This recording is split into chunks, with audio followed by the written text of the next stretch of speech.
Hello mga kaibon, no? So, ngayon lang ulit tayo nakapag-vlog kasi may pinagkakabalaan tayo. Hello daw.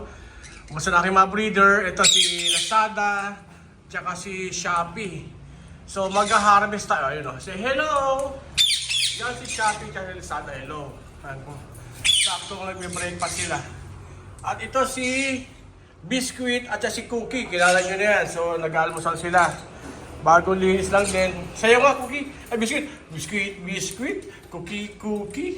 Ayan sila. At ang ating, nako, may kalilinis na, nagkalat na naman. Yan. So, ba't tayo sa camera? Summer. Nasa si winter. So, mag-harvest tayo. So, ayan.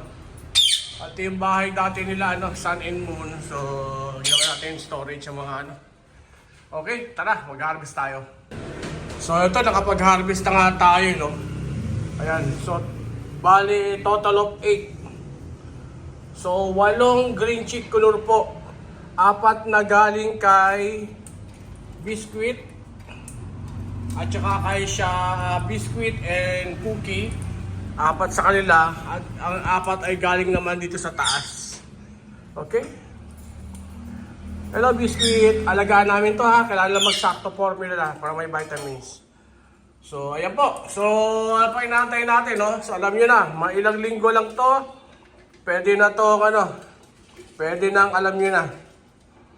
Okay, so 8 green chick kunur. So magsisimula na tayong hand feed formula para maging masustansya talaga. Siyempre, ang ating ginagamit lagi, isang ating sakto at ang ating Binmin Pro combine para maging malusog. Alright? Ang sabihin mo, alright. Alright. Ikaw, sabihin mo, alright. Sabihin mo, alright. Sabihin mo, I love you. Sige na. Hindi ikaw. Ikaw, sabihin mo, I love you. Ayaw, nagagalit. Baby quick. May baby quick na ba kayo? Wala na, okay tayo. Dahil baby quick nga, oh. Ang dami. Alright.